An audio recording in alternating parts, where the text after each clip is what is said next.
ಮೂಗುತಿ ಮಲ್ಲಿಯಲ್ಲಿ negative role ಮಾಡ್ತಾ ಇರುವಂತಹ ಕೀರ್ತಿ ಭಟ್ ಅವರಿದ್ದಾರೆ ನಮ್ಮ ಜೊತೆ. ಬನ್ನಿ ಅವ್ರನ್ನ ಮಾತನಾಡ್ಸೋಣ. ಹಾಯ್ ಮ್ಯಾಮ್, ಹೇಗಿದ್ದೀರಾ? ಹಲೋ, ಹಾಯ್, ನೀವು ಹೇಗಿದ್ದೀರಾ? ನಾನು ತುಂಬ ಚಂದ ಇದ್ದೀನಿ. ಹೌದು, ನಿಮ್ಮ ಸ್ಲ್ಯಾಂಗ್ ಕೇಳಿದ್ರೆ ನೀವು ಮಂಗಳೂರಿನವರು ಅನಿಸ್ತಾ ಇದೆ. ಮಂಗಳೂರಿನವಳು. ನಮ್ಮೂರು ಮಂಗಳೂರಿನವರು ಇವರು. ನೀವು ಕೂಡನಾ? ಹಾಂ, ಓಕೆ ಮ್ಯಾಮ್. ಈಗ ಮೂಗುತಿ ಮಲ್ಲಿಯಲ್ಲಿ ನೀವು ನೆಗೆಟಿವ್ ರೋಲ್ ಮಾಡ್ತಾ ಇದ್ದೀರಾ. ಅದರಲ್ಲಿ ಈಗ ನೀವು ರಿವೆಂಜ್ ತಗೊಳ್ಬೇಕಂತ ಬಂದಿದ್ದೀರಾ ಈ ಮನೆಗೆ.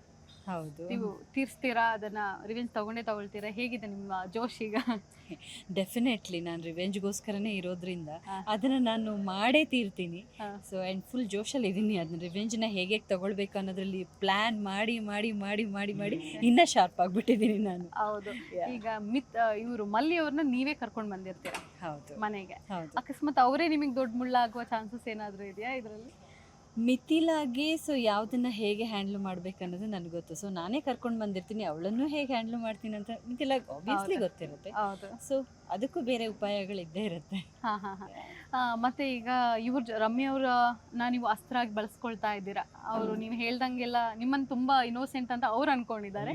ಬಟ್ ಅವ್ರ ನಿಮ್ಮ ರಿಯಾಲಿಟಿ ಅವ್ರಿಗೆ ಗೊತ್ತಿಲ್ಲ. ರಮ್ಯ ಇಲ್ಲ, ಆ್ಯಕ್ಚುಲಿ ರಮ್ಯಾನಿಗೆ ನಾನು ಇನ್ನೋಸೆಂಟ್ ಅಂತ ಗೊತ್ತಿಲ್ಲ. ನನಗೂ ಅವಳಿಗೂ ವಾರ್ ನಡೀತಾ ಇರುತ್ತೆ. ಆದರೆ ನಾನು ಅವಳ ಮಾತನ್ನ ಸೀರಿಯಸ್ ಆಗಿ ತಗೊಳ್ಳಲ್ಲ. ಅವಳು ಮಾತಾಡ್ತಾ ಇರ್ತಾಳೆ. ಹೌದು. ಸೊ ನಾನು ಅದನ್ನ ಸೀರಿಯಸ್ ಆಗಿ ತಗೊಳ್ಳಲ್ಲ. ಯಾಕಂದ್ರೆ ಅವಳು ಒಂಥರ ಚಂಗ್ಲ್ ಥರ. ನಾನು ಕೀ ಕೊಟ್ಟು ಗೊಂಬೆ, ಅವಳು ಕುಣಿತಾ ಇರ್ತಾಳೆ. ಅವಳು ಕುಣಿಯೋದೇ ನನಗೆ ಬೇಕು. ಸೊ ನನ್ಗದು ಅಸ್ತ್ರ ಆಗಿ ನಾನು ಬಳಸ್ಕೊಳ್ತಾ ಇರ್ತೀನಿ. ಸದ್ಯದ ದೊಡ್ಡ ಮನೆಯಲ್ಲಿ ನೀವೀಗ ಎಲ್ಲರಿಗೂ ಒಳ್ಳೆ ಸೊಸೆ. ಎಸ್, ತುಂಬಾ ಒಳ್ಳೆ ಸೊಸೆ. ತುಂಬಾ ಒಳ್ಳೆ ಮಿಥಿಲಾ ಅಂದ್ರೆ ಅರುಂಧತಿ ಮನೆ ಅಂದ್ರೆ ಮಿಥಿಲಾ. ಈಗ ಚೆನ್ನಾಗಿ ನಡ್ಕೊಂಡು ಹೇಗಿದೆ ಮ್ಯಾಮ್ ಸೀರಿಯಲ್ಗೆ? ನಿಮ್ಮ ಪಾತ್ರಕ್ಕೆ ಆಡಿಯನ್ಸ್ನ ರೆಸ್ಪಾನ್ಸ್ ಹೇಗಿದೆ? ತುಂಬ ಚೆನ್ನಾಗಿದೆ. ಯಾಕಂತ ಹೇಳಿದ್ರೆ ಬಿಫೋರ್ ನಾನು ಮಾಡ್ಕೊಂಡು ಬಂದಿದ್ದೆಲ್ಲ ಪಾಸಿಟಿವ್ ಲೀಡಾಗಿ ಮಾಡ್ಕೊಂಡು ಬಂದಿದ್ದೆ. This is the first time negative. ಅಂದರೆ ಒಂದು 5-6 ಇಯರ್ಸ್ ಬ್ಯಾಕ್ ಒಂದು ನೆಗೆಟಿವ್ ಮಾಡಿದ್ದೆ ನಾನು ಬೇರೆ ಇನ್ನೊಂದು ಚಾನಲ್ನಲ್ಲಿ. ಬಟ್ ಅದಷ್ಟು ರಿಜಿಸ್ಟರ್ ಆಗಿರಲಿಲ್ಲ. ದೆನ್ ನಾನು ಬೇರೆ ಒಂದು ಸ್ಟೇಟ್ಗೆ ಹೋಗಬೇಕಾಯ್ತು, ಬೇರೆ ಲ್ಯಾಂಗ್ವೇಜ್ ಹೋಗಬೇಕಾಯ್ತು. ಸೊ ಅದಾದಮೇಲೆ ಕನ್ನಡದಲ್ಲಿ ಇದು ನನ್ನ ಫಸ್ಟ್ ಒಂದು ನೆಗೆಟಿವ್ ಆಗಿ ಲೀಡ್ ಆಗಿ ಇಲ್ಲಿ ಎಂಟ್ರಿ ಕೊಡ್ತಾ ಇರೋದು. ಆಬ್ವಿಯಸ್ಲಿ ತುಂಬ ಚಾಲೆಂಜಿಂಗ್ ಆಗಿದೆ. ಯಾಕಂದರೆ ಇಲ್ಲಿ ತನಕ ಬರೀ ಪಾಸಿಟಿವ್ ಆಳೋದು ಅದೇ ಮಾಡ್ಕೊಂಡು ಬಂದಿದ್ದು. ಬಟ್ ಇಲ್ಲಿ ಆ್ಯಕ್ಚುಲಾಗಿ ಒಂದು ಪರ್ಫಾರ್ಮೆನ್ಸ್ನ ನಾವು ಕೊಡೋಕ್ಕೆ ತುಂಬ ಇಲ್ಲಿ ಅಂದರೆ ನನಗೆ ಸ್ಪೇಸ್ ಸಿಗ್ತಾ ಇದೆ. ಸೊ ದಟ್ ಇದನ್ನು ನಾನು ತುಂಬ ಚೆನ್ನಾಗಿ ಬಳಸ್ಕೊಳ್ತೀನಿ ಅಂತ ಅಂದ್ಕೊಂಡಿದ್ದೀನಿ. I think let's see. ಹೌದು. ನಿಮ್ಮನ್ನ ಪಾಸಿಟಿವ್ ರೋಲಲ್ಲೇ ನೋಡಿರ್ತಾರೆ ತುಂಬ ಜನ. ಈಗ ಅಕಸ್ಮಾತ್ ಫಸ್ಟ್ ಟೈಮಲ್ಲಿ ನಮ್ಮ ಕನ್ನಡದಲ್ಲಿ ಮತ್ತು ತೆಲುಗುಲಾಗಲಿ ನಿಮ್ಮನ್ನ ನೆಗೆಟಿವ್ ರೋಲಲ್ಲಿ ನೋಡ್ತಾ ಇದ್ದಾರೆ. ನಿಮ್ಮ ಕುಟುಂಬದವರಾಗಲಿ ಫ್ರೆಂಡ್ಸ್ ಏನಂತ ಹೇಳ್ತಾರೆ? ನನ್ನ ಕುಟುಂಬ ಅಂತ ಹೇಳಿದರೆ ಸದ್ಯಕ್ಕೆ ಈ 2 ರಾಷ್ಟ್ರನೇ, ಕನ್ನಡ ಆ್ಯಂಡ್ ಏನಿದೆ ತೆಲುಗು, ಅವರೇ ನನ್ನ ಕುಟುಂಬ. ಸೊ ಎವ್ರಿಬಡೀಸ್ ಆರ್ ಸ್ವಲ್ಪ ತೊಗೊಳಕ್ಕೆ ಕಷ್ಟ ಆಗ್ತಿದೆ ಅವರಿಗೆ. ಯಾಕಂತ ಹೇಳಿದರೆ ಕೀರ್ತಿ ಭಟ್ ಯಾವಾಗಲೂ ಪಾಸಿಟಿವ್ ಆಗಿದ್ದೀವಿ, ಏನಿದು ನೆಗೆಟಿವ್, ಎಲ್ಲರ ಮೇಲೆ ರಿವೆಂಜ್ ಅಂತ ಹೋಗ್ತಾ ಇದ್ದಾರಲ್ಲ ಅಂತೇಳಿ. ಬಟ್ ಅಪಾರ್ಟ್ ಫ್ರಮ್ ನನ್ನೊಂದು ಆ್ಯಕ್ಟಿಂಗ್ ಅಂತ ಹೇಳಿ ಬಂದರೆ ತುಂಬ ಚೆನ್ನಾಗಿ ಒಳ್ಳೆ ರೆಸ್ಪಾನ್ಸ್ ಸಿಗ್ತಾ ಇದೆ. ಬ್ಯೂಟಿಫುಲ್. ಅಂದರೆ ನಿಮ್ದು ಆ್ಯಕ್ಟಿಂಗ್ ಡಿಫ್ರೆಂಟ್ ಆಗಿರೋದ್ರಿಂದ ಸೊ ಬೇರೆ ಒಂದು ಕೀರ್ತಿನ ನೀವು ಇಲ್ಲಿ ನೋಡ್ತಾ ಇರೋದು ಜನಗಳಿಗೆ ಒಂದು ಡಿಫ್ರೆಂಟ್ ಆಗಿದೆ ಆ್ಯಂಡ್ ಚೆನ್ನಾಗಿದೆ. ಒಳ್ಳೆ ರೆಸ್ಪಾನ್ಸ್ ಸಿಗ್ತಾ ಇದೆ ಹೊರಗಡೆ ಹೋದರೆ. ಮಿಥಿಲಾ ಅಂತ ಇಷ್ಟು ದಿನ ಬೇರೆ ಒಂದು ಪಾತ್ರಗಳ ಹೆಸರಲ್ಲಿ ಗುರುತಿಸ್ತಾ ಇದ್ರು, ಇಲ್ಲ ಕೀರ್ತಿಯಾಗಿ ಗುರುತಿಸ್ತಾ ಇದ್ರು. ಸೊ ಇವಾಗ ಮಿಥಿಲಾ ನೀವು ತುಂಬ ಚೆನ್ನಾಗಿ ಆ್ಯಕ್ಟ್ ಮಾಡ್ತೀರಾ ಅಂತ ಹೇಳ್ತಾರೆ. ನಿಮಗೂ ಖುಷಿ ಇದೆ ಈ ಪಾತ್ರಕ್ಕೆ? Obviously I am very happy. ಈ ಪಾತ್ರಕ್ಕೆ ಹೆಂಗೆ ಸೆಲೆಕ್ಟ್ ಆದ್ರಿ ಮ್ಯಾಮ್? ನಿಮ್ಮ ಹೇಗೆ ಒಪ್ಕೊಂಡ್ರಿ ಇದನ್ನು? ಮೇ ಬಿ ಡೆಸ್ಟಿನಿ ಅನ್ಕೊತೀನಿ. ಬಟ್ ನನಗೆ ಒಂದು ಅಂದರೆ ನಾನು ಇಲ್ಲಿ ತನಕ ಪಾಸಿಟಿವ್ ಆಗಿ ಒಂದು 5-6 ಸೀರಿಯಲ್ ಮಾಡಿ ಆಯಿತು. ಸೊ ನನಗೆ ಪರ್ಟಿಕ್ಯುಲರ್ ಆಗಿ ಒಂದು ಪರ್ಫಾರ್ಮೆನ್ಸ್ ಬೇಸ್ ಬೇಕಿತ್ತು. ಯಾವಾಗಲೂ ಅಳುಮುಂಜಿ ತನಕ ಅಳ್ಕೊಂಡೇ ಇರೋದಕ್ಕಿಂತ ಸೊ ನನಗಲ್ಲೂ ಅಂದರೆ ಈ ಒಂದು ಕ್ಯಾರೆಕ್ಟರ್ನ, ಈ ಒಂದು ಆ್ಯಂಗಲ್ನ, ಈ ಒಂದು ಶೇಡ್ನ ಕೂಡ ನನಗೆ ಬರುತ್ತೆ ಅಂತೇಳಿ ತೋರಿಸ್ಬೇಕಾಗಿತ್ತು. ಆ್ಯಂಡ್ ನನಗೆ ಅದು ಪರ್ಟಿಕ್ಯುಲರಾಗಿ ಈ ಥರ ಒಂದು ಕ್ಯಾರೆಕ್ಟರ್ ಸಿಕ್ಕಿದಾಗ ಇದನ್ನೊಂದು ಚಾಲೆಂಜಿಂಗ್ ಅಂತ ತೊಗೊಂಡ್ಬಿಟ್ಟು ಒಪ್ಕೊಂಡಿದ್ದಾಯಿತು. ಸ್ಟಾರ್ಟಿಂಗ್ ಒಪ್ಕೊಳ್ಬೇಕಾದ್ರೆ ಸ್ವಲ್ಪ ಹೇಗೆ ತಗೊಳ್ತಾರೆ, ಇದು ಹೇಗೆ ಹೋಗುತ್ತೆ ಅನ್ನೋದಿತ್ತು. ಬಟ್ ನಾವು ತುಂಬ ಚೆನ್ನಾಗಿ ಹೋಗ್ತಾ ಇದೆ ಆ್ಯಂಡ್ ಅದನ್ನು ನಾನು ಮೇ ಬಿ ಜೀವಿಸ್ತಾ ಇದ್ದೀನಿ ಅಂದ್ಕೊಳ್ತೀನಿ. ಈಗ ಅದೇ ಮ್ಯಾಮ್, ಈ ಬ್ಯುಸಿ ಶೆಡ್ಯೂಲ್ಗಳಲ್ಲಿ ನಿಮಗೆ ನೀವು ಹೇಗೆ ಟೈಮ್ ಕೊಟ್ಕೊಳ್ತೀರಾ? ಹೇಗಾಗ್ತದೆ? ಅಯ್ಯೋ, ಆರ್ಟಿಸ್ಟ್ಗಳ ಲೈಫ್ನ ಕೇಳೋದೇ ಬೇಡ.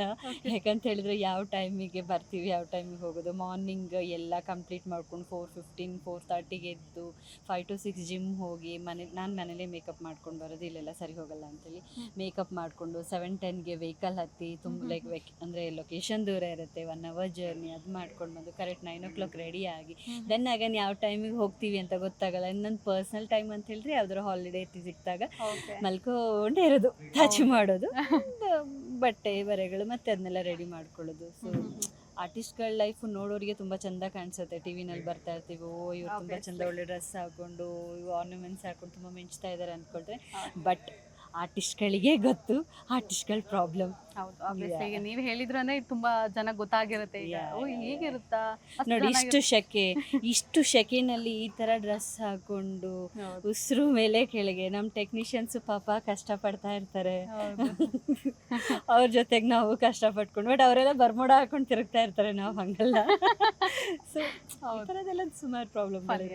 ನಿಮ್ಗೆ ಈ ಟೀಮ್ ಜೊತೆ ನಿಮ್ಮ ಒಡನಾಟ ಹೇಗಿದೆ? ಯಾಕಂದ್ರೆ ನಂದು ಕನ್ನಡನೇ ಲ್ಯಾಂಗ್ವೇಜ್ ಅಲ್ಲ, ಸೊ ದಟ್ ನನಗೆ ಒಂಚೂರು ಡಿಫ್ರೆನ್ಸ್ ಅನಿಸ್ತು. ಬೇರೆ ಲ್ಯಾಂಗ್ವೇಜಲ್ಲಿ ಇಷ್ಟು ದಿನ ಮಾಡ್ತಾ ಇದ್ದಿದ್ದು, ಅಲ್ಲಿದ್ದು ಟ್ರೀಟ್ಮೆಂಟಿಗೆ ಇಲ್ಲಿದ್ದು ಟ್ರೀಟ್ಮೆಂಟಿಗೆ, ಬಟ್ ಇಲ್ಲಿ ಬರ್ತಾ ಬರ್ತಾ ಬರ್ತಾ ಸೆಟ್ ಆಗೋಯ್ತು. ಆ್ಯಂಡ್ ಕನ್ನಡದವರು ನಮ್ಮ ಕರ್ನಾಟಕ ತುಂಬ ಚೆನ್ನಾಗಿದೆ. ಆ್ಯಂಡ್ ತೆಲುಗು ಆಲ್ಸೋ ನಂದು ಲ್ಯಾಂಗ್ವೇಜ್, ಸೊ ದಟ್ ಒಂಥರ ಎಲ್ಲ ಕಂಫರ್ಟಬಲ್ ಆಗಿದೆ. ಟೀಮ್ ಚೆನ್ನಾಗಿದೆ, ಆರ್ಟಿಸ್ಟ್ ಚೆನ್ನಾಗಿದ್ದಾರೆ, and directors everybody's are good. ಅಂದರೆ ನಮ್ಮನ್ನು ಒಳ್ಳೆ ಚೆಂದಾಗಿ ಟ್ರೀಟ್ ಮಾಡೋ ಲೆವೆಲ್ ಕಂಫರ್ಟಬಲ್ ಫೀಲ್ ಇದೆ. ಕಂಫರ್ಟಬಲ್ ಇದೆ. ಓಕೆ ಮ್ಯಾಮ್, ಈಗ ನೀವು ಹೇಳ್ತೀರಾ ಮೇಕಪ್ ಅದು ಇದು ಎಲ್ಲ, ನೀವು ಹೇಗೆ ನಿಮ್ಮ ಸ್ಕಿನ್ನನ್ನು ಹೇಗೆ ಮೇಂಟೈನ್ ಮಾಡ್ಕೊಳ್ತೀರಾ? ನಿಮ್ಮ ಬ್ಯೂಟಿ ಟಿಪ್ಸ್ ಏನಾದರೂ ಶೇರ್ ಮಾಡ್ಕೊಳ್ಳೋದಾ? ಎಂಥ ಟಿಪ್ಸ್ ಇಲ್ಲ, ಎಲ್ಲ ಮೇಕಪ್ ತೆಗ್ದಾದ್ಮೇಲೆ ಯಾರು ನೋಡ್ಲಿಕ್ಕಾಗಲ್ವ ಅಂತ. ಬಟ್ ಆಬ್ವಿಯಸ್ಲಿ ಇನ್ನೇನಿರುತ್ತೆ, ಮನೆಯಲ್ಲೇ ಇರೋ ಒಂದು ಆಯುರ್ವೇದಿಕ್ ಅಡುಗೆ ಮನೆಯಲ್ಲೇ ಇರುವಂಥ ಒಂದಿಷ್ಟು ಏನು ಹೇಳ್ತಾರೆ, ಕಡಲೆ ಹಿಟ್ಟು, ಅದು ಮೊಸರು, ಅದನ್ನೇ ಒಂದಿನ ಇದು ಮಾಡೋದು. ಟೈಮ್ ಸಿಕ್ಕಿದಾಗ ಎಲ್ಲಾದರೂ ಹೊರಗಡೆ ಪಾರ್ಲರ್ಗೆ, ನಾನು ತುಂಬ ಕಡಿಮೆ ಪಾರ್ಲರ್ಗೆ ಹೋಗಲ್ಲ, ಬಿಕಾಸ್ ನನ್ನ ಸ್ಕಿನ್ ಅದಕ್ಕೆ ಸೆಟ್ ಆಗಲ್ಲ. ಸೊ ಮನೆಯಲ್ಲಿರೋ ಮದ್ದುಗಳನ್ನೇ, ಅಲೋವೆರಾ ಜೆಲ್ಲು, ಸೊ ಇದೆ. ಆ್ಯಂಡ್ ಹೈಡ್ರೇಟ್ ಇಟ್ಕೊಳ್ಳೋದು, ಬಾಡಿನ ನೀರು ಕುಡಿಬೇಕು. ಸೊ ಅಷ್ಟೇ, ಯೂಶಲಿ ಎಲ್ಲರೂ ಅದನ್ನು ಮಾಡ್ತಾರೆ. ಓಕೆ ಮ್ಯಾಮ್, ಇನ್ನೊಂದು ಹೇಳಬೇಕಾದ್ರೆ 2017ರಲ್ಲಿ ನಿಮ್ಮ ಜೀವನದಲ್ಲಿ ಒಂದು ದೊಡ್ಡ ದುರಂತ ನಡೆಯುತ್ತೆ. 16ನಲ್ಲಿ ಆಗಿದೆ, ಸಾರಿ. ಅಲ್ಲಿಂದ ಹೇಗೆ ಹೊರಗೆ ಬಂದ್ರಿ, ಮತ್ತೆ ಇಲ್ಲಿಗೆ ಹೇಗೆ ಎಂಟ್ರಿ ಆಯಿತು? It's a long journey.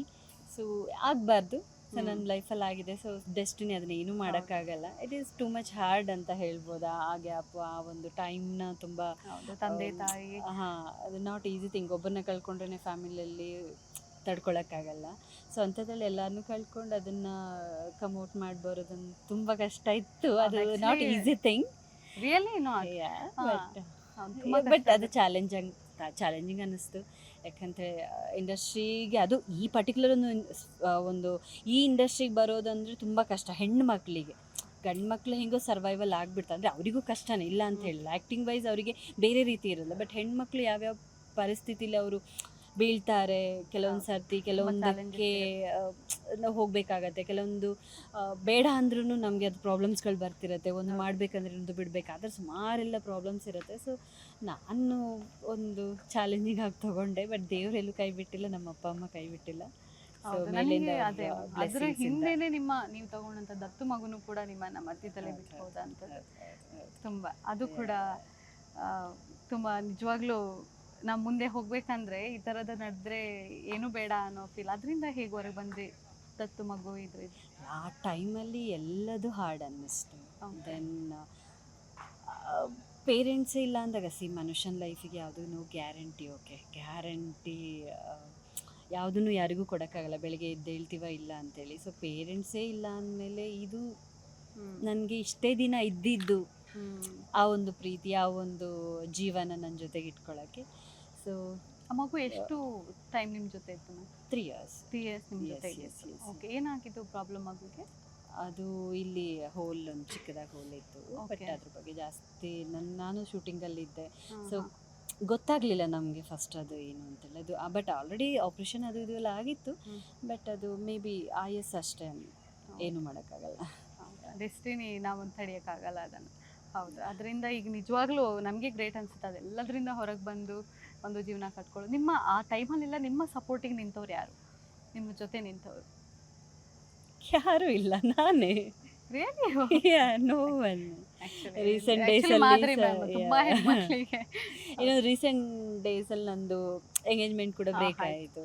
So everything mixed masala. So ಹೊರಗಡೆ ನೋವನ್ನೆಲ್ಲ, ಅಂದರೆ ಕೆಲವು ಜನ ಸಪೋರ್ಟ್ ಮಾಡ್ತಾರೆ. ಕೀರ್ತಿ ಹೇಗೆ ಗೊತ್ತಿರೋರು ತುಂಬ ಹತ್ರದಿಂದ ನೋಡೋರಿಗೆ ದೇ ನೋ ಹೇಗೆ ಇವರು ಅಂಥೇಳಿ.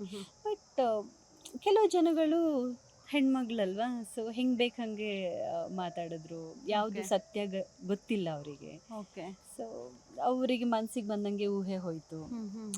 ಅಪೋಸಿಟ್ ಕಡೆಯಿಂದ ಏನೊಂದು ಇನ್ಫಾರ್ಮೇಷನ್ ಬಂತು ಅದನ್ನೇ ಅಂತೇಳಿ. But Okay. ನಾನು ಅಂಥ ಜನಗಳಿಗೆ ಹೇಳೋದು, ಯಾವುದನ್ನು ಡಿಸೈಡ್ ಆಗಬೇಡಿ. ಒಂದು ಏನೋ ಕೇಳ್ತೀರಾ ಏನೋ ಹೇಳ್ತೀರಾ ಅಂದ ತಕ್ಷಣ ಪ್ರತ್ಯಕ್ಷ ಕಂಡು ಪರೋಕ್ಷವಾಗಿ ಅದನ್ನು ನಾವು ಚೆಕ್ ಮಾಡಿ ನೋಡಿದಾಗ್ಲೇ ಅವ್ರ ಲೈಫಲ್ಲಿ ಏನಿರುತ್ತೆ. ಅಂದರೆ ಒಂದು ಹೆಣ್ಮಗಳು ಒಂದು ಸ್ಟ್ರಾಂಗ್ ಒಂದು ಡಿಸಿಷನ್ನ ತೊಗೊಂಡಿದ್ದಾಳೆ ಅಂದರೆ ಸೊ ಅವಳು ಹಿಂದೆ ತುಂಬ ಅನುಭವಿಸಿರ್ತಾಳೆ. ಸೊ ಒಂದು ಹೆಣ್ಣು ಅಂಥ ಈಸಿ ಅಲ್ಲ ಒಂದು ಡಿಸಿಷನ್ನ ತಗೊಂಡು ಬಂದು ಎಲ್ಲರ ಮುಂದೆ ನಿಲ್ಲೋದು. ಇದು ಈ ಒಂದು ಕಲಿಯುಗದಲ್ಲಿ ನಿಲ್ಲೋದು ತುಂಬ ಕಷ್ಟ ಆಗುತ್ತೆ. ಸೊ ದಟ್ ಡಿಸಿಷನ್ನ ತಗೊಳ್ಬೇಡಿ, ಚೆಕ್ ಮಾಡಿ ಅವ್ರು ನಿಜಾನ ಇದು ನಿಜಾಯಿತಿಗಳನ್ನ ತಿಳ್ಕೊಳ್ಬೇಕಾಗತ್ತೆ. ಈಸಿ ಒಂದು ಹೇಳ್ಬಿಡ್ತೀವಿ, ಬಟ್ ಬೇಡ ಅದೆಲ್ಲ. ಯಾಕಂದರೆ ನಿಮ್ಮ ಮನೆಯಲ್ಲೂ ಹೆಣ್ಮಕ್ಳು ಇರ್ತಾರೆ. ಸೊ ಅವ್ರ ಲೈಫಲ್ಲಿ ಏನೇನಾಗಿ ನಿಮ್ಗೆ ಗೊತ್ತಿರತ್ತೆ. ಸೊ ನಮ್ಮ ಲೈಫಲ್ಲಿ ಏನಾಗಿರೋದು ನಾವು ಅನುಭವಿಸಿದ್ಮೇಲೆ ನಮಗೆ ಒಂದು ಡಿಸಿಷನ್ ತೊಗೊಳಕ್ಕೆ ಸಾಧ್ಯ. ಸೊ ಅದನ್ನು ನೀವು ಗೌರವಿಸಿ. ಆದರೆ ಇಲ್ಲ ಅಂತ ಹೇಳಿದ್ರೆ ಕಮೆಂಟ್ ಮಾಡೋಕ್ಕೆ ಹೋಗಬೇಡಿ. ಒಳ್ಳೆದಾಯ್ತು, ಒಳ್ಳೆ ಮೆಸೇಜ್ ಕೊಟ್ರಿ. ಹೌದು, ಈ ಥರದ್ದೆಲ್ಲ ಅನುಭವಿಸಿದಾಗ ನೀವು ಹೇಳ್ದಂಗೆ ನಮಗೆ ನಿಮ್ಮ ಲೈಫ್ ಬಗ್ಗೆ ಒಂದು ಕಡೆಯಿಂದ ನೋಡ್ಕೊಂಡು ಬಂದಾಗ ಹಿಂಗೆ ಇದನ್ನೆಲ್ಲ ಸಫರ್ ಮಾಡಿಕೊಂಡು ಬಂದರು ಅನ್ನೋದೊಂದು ತಲೆಗೆ ಬರುತ್ತೆ. ಅಬ್ವಿಯಸ್ಲಿ ಕಂಟಿನ್ಯೂಸ್ ಆಗಿ ನೀವು ಹೇಳಂಗೆ ಮಸಾಲ ಆಗಿಬಿಟ್ಟು. ಸೊ ಈಗ ಅದರಿಂದ ನಿಮ್ಗೆ ಬಿಗ್ ಬಾಸ್ ಇಂದ ಒಳ್ಳೆ ಹೆಸರು ಸಿಗ್ತದೆ ಮ್ಯಾಮ್. ಅದರಿಂದ ನಿಮಗೇನಾದರೂ ಅವಕಾಶಗಳು ಸಿಗ್ತಾ ಹೋಯ್ತಾ, ಹೇಗೆ? ಇಲ್ಲ, ನಾನು ಅದನ್ನು ನನಗೆ ಅದು ನನ್ನ ಲಾಭಕ್ಕಾಯಿತು ಅಂತ ನಾನು ಹೇಳೋದೇ ಇಲ್ಲ. ಸೊ ಜನ ನನ್ನ ಬಗ್ಗೆ ತಿಳ್ಕೊಂಡ್ರು ಅಂತ ಹೇಳ್ತೀನಿ. ಸೊ ಅಂದರೆ ಅಲ್ಲಿ ತನಕ ಕ್ಯಾರೆಕ್ಟರ್ಗಳಲ್ಲಿ ಮಾತ್ರ ನಾವು ಗೊತ್ತಿದ್ವಿ, ಅಲ್ಲಿ ಇವೆಂಟ್ಗಳಲ್ಲಿ ಸ್ವಲ್ಪ ಗೊತ್ತಿತ್ತು ಅಷ್ಟೇ. ಬಟ್ ಇದು ಒಂದು ರಿಯಾಲಿಟಿ ಶೋ ಅಲ್ಲ ಬಿಗ್ ಬಾಸ್. ಸೊ ದಟ್ ನಮ್ಮ ಪರ್ಸ್ನಲ್ ಥಿಂಗ್ಸ್ ಎಲ್ಲ ಅಲ್ಲಿ ಹೊರಗಡೆ ಬಂದೇ ಬರುತ್ತೆ. ಸೊ ದಟ್ ಅವಾಗ ಆ್ಯಸ್ ಅ ಕೀರ್ತಿ ಹೇಗೆ ಸೊ ಅನ್ನೋದನ್ನು ತಿಳ್ಕೊಂಡ್ರು. ಅದು ಬಿಟ್ಟು ನನಗೆ ಅದರಿಂದ ಹೊರಗಡೆ ಬಂದು ನನಗೆ ಅವಕಾಶಗಳು ಸಿಕ್ತು, ಅದರಿಂದ ನನಗೇನು ಲಾಭ ಆಯಿತು ಅಂತ ಹೇಳಿದ್ರೆ ನೋ, ಅದನ್ನು ತೊಗೊಳ್ಳಲ್ಲ. ಬಿಕಾಸ್ ಅದು ಹೊರಗಡೆ ಬಂದಾದಮೇಲೆ ಆ್ಯಸ್ ಇಟ್ ಈಸ್ ಸೇಮ್ ಅದೇ ಲೈಫು. ಬಟ್ ಜನಗಳು ಒಂದು ಸ್ವಲ್ಪ ಓನ್ ಮಾಡಿಕೊಂಡ್ರು, ನಮ್ಮ ಮನೆ ಮಗಳು, ನಮ್ಮ ಮನೆ ಅಂತ ಹೇಳಿ. ಬಟ್ ಆಫರ್ಗಳ ವೈಸ್ ನಾನು ಅದನ್ನು ಕ್ರೆಡಿಟೇ ಕೊಡೋದಿಲ್ಲ. ಬಿಕಾಸ್ ಎವ್ರಿಥಿಂಗ್ ಈಸ್ ಅದು ನಮ್ಮ ಹಣೆಯಲ್ಲಿ ಬರ್ದಿರುತ್ತೆ ಅದ್ರ ಪ್ರಕಾರವೇ. ಬಟ್ ಈ ಕ್ರೆಡಿಟ್ಸ್ನ ಬಿಗ್ ಬಾಸಿಗೆ ಕೊಡೋದಿಲ್ಲ ನಾನು. ಬಿಕಾಸ್ ಏನು ಆ ಥರ ನನಗೆ ಒಳ್ಳೇದು ಅಂತ ಏನೂ ಆಗಲಿಲ್ಲ. ಬಟ್ ಜನ ಗುರುತಿಸಿದ್ರು, ಅದೇ ಒಂದು ದೊಡ್ಡದು ಅಂತ ಹೇಳಿ. ಹೌದು, ಮನೆ ಮಗಳಾಗಿ ಟ್ರೀಟ್ ಮಾಡಿದ್ರು ಎಲ್ಲ ನಿಮ್ಮನ್ನ ಆ ಟೈಮಲ್ಲಿ. ಹೌದು. ಈಗ ಮುಂದೆ ನಿಮಗೆ ಯಾವ ಥರದ ಅವಕಾಶಕ್ಕೆ ನೀವು ಕಾಯ್ತಾ ಇದ್ದೀರಾ? ನೆಕ್ಸ್ಟ್ ಪ್ಲಾನ್ ಏನು ನಿಮ್ಮದು? ಇಲ್ಲ, ನನಗೆ ಮುಂದೆ ಫ್ಯೂಚರ್ ಪ್ಲ್ಯಾನಿಂಗು ಏನು ಎತ್ತ ನಂಗೆ ಅದೆಲ್ಲ ಇಲ್ಲವೇ ಇಲ್ಲ. ನಾನು ಹೀಗೆ ಬಂದಿದ್ದನ್ನ ಹೀಗೆ ಆಕ್ಸೆಪ್ಟ್ ಮಾಡ್ಕೊಳ್ಳೋದು. ಬಟ್ ಬರೋ ಒಂದು ಒಳ್ಳೆ ರೀತಿಯಲ್ಲಿ ಇದ್ದರೆ ಚಂದ ಅಂತ ಹೇಳಿ. ಬಟ್ ಆಬ್ವಿಯಸ್ಲಿ ನಾನು ಲೀಡಾಗಿಯೇ ನೋಡೋಕ್ಕೆ ಟ್ರೈ ಮಾಡ್ತೀನಿ. ಆ ಲೀಡಲ್ಲಿ ಸಹ ಇನ್ ಕೇಸ್ ಬೇರೆ ಒಂದು ಸಬ್ ಕ್ಯಾರೆಕ್ಟರ್ ಬಂದ್ರೂ ಅದೊಂದು ಇನ್ಫಾರ್ಮೇಷನ್ ಒಂದು ಒಳ್ಳೆ ಜನಗಳಿಗೆ ರೀಚ್ ಆಗಬೇಕನ್ನೋದೇ ನಾನು ಆ ಥರ ಹೋಗ್ಬೇಕು. ಆ್ಯಂಡ್ ಪರ್ಟಿಕ್ಯುಲರಾಗಿ ನಾನು ಇದೇ ಆಗಬೇಕು ಅಂತ ನನಗೇನಿಲ್ಲ. ಯಾಕಂತೇಳಿ ನಾನು ನೀವು ಆವಾಗಲೇ ಹೇಳಿದೆ, ನಾನು ಮನುಷ್ಯನ ಲೈಫ್ ತುಂಬ ಕ್ಷಣಿಕ, ಬೆಳಗ್ಗೆ ಎದ್ದೇಳ್ತೀವ ಇಲ್ಲೋ ನಮಗೆ ಗೊತ್ತಿಲ್ಲ. ಸೊ ಬಂದಿದ್ದನ್ನ ಒಳ್ಳೆ ರೀತಿ ಮಾಡಿಕೊಂಡು 4 ಜನಕ್ಕೆ ಚೆಂದ ಇದ್ದು ಹಿಂದೆ ಮುಂದೆ ಎಲ್ಲ ಮಾತಾಡ್ತೆ ಮುಂದೆ ಸ್ಟ್ರೈಟ್ ಆಗಿದ್ದು ಒಂದು ಒಳ್ಳೆ ರೀತಿನಲ್ಲಿ ಹೋಗುವ. ಆದರೆ ಜನಗಳಿಗೆ ಒಳ್ಳೆದನ್ನು ಮಾಡುವ ಅಂತ ಅಷ್ಟೇ. Very nice ma'am. ಅದೇ ಈಗ ಒಳ್ಳೆ ರೀತಿ ಆಗಲಿ, ನಮ್ಮ ಕಡೆಯಿಂದ ಅದೇ ಬಯಸ್ತೀವಿ. ನಿಮಗೆ ಅವಕಾಶಗಳು ಸಿಗ್ತಾ ಹೋಗಲಿ. ಇಷ್ಟೊತ್ತು ನಿಮ್ಮ ಬ್ರೇಕ್ ಟೈಮ್ನ ನಮಗೆ ಬಿಟ್ಕೊಟ್ಟಿದ್ದಕ್ಕೆ ತುಂಬ ಥ್ಯಾಂಕ್ಸ್. ಓಕೆ, ತುಂಬ ಚೆನ್ನಾಗಿ ಮಾತಾಡಿದ್ರಿ ನೀವು ಕೂಡ. ಆ್ಯಂಡ್ ಈಗ ನೋಡ್ತಾ ಇದ್ದೀರಲ್ಲ, ಉದಯ ಮತ್ತು ಜಮೀನಲ್ಲಿ ಸನ್ ಉದಯ ಆ್ಯಂಡ್ ಸನ್ ಜಮೀನಲ್ಲಿ ಬರ್ತಾ ಇದೆ ಮುಕ್ಕೇರ ಮೀನಾಕ್ಷಿ ಆ್ಯಂಡ್ ಮೂಗುತಿಮಲ್ಲಿ. ತುಂಬ ಚೆನ್ನಾಗಿ ಬರ್ತಾ ಇದೆ, ನೀವೆಲ್ಲರೂ ನೋಡ್ಬೇಕು, ಅದನ್ನು ಸಪೋರ್ಟ್ ಮಾಡಿ. ಸೊ ಬಿಟ್ಬಿಡ್ಬೇಡಿ ಆಯಿತಾ. ಸೊ ಹಾಗೆ ನನ್ನನ್ನು ಗುರುತಿಸ್ತೀವಿ ಮಿತಿಲ್ಲ ಅಂತ ಹೇಳಿ. So thank you so much. Thank you ma'am. Thank you, very cute. Thank you. Interesting ಮತ್ತು ಇನ್ಫಾರ್ಮೇಟಿವ್ ವಿಡಿಯೋಗಳನ್ನು ಮಿಸ್ ಮಾಡ್ಕೋಬೇಡಿ. ಈಗಲೇ ಸಬ್ಸ್ಕ್ರೈಬ್ ಮಾಡಿ.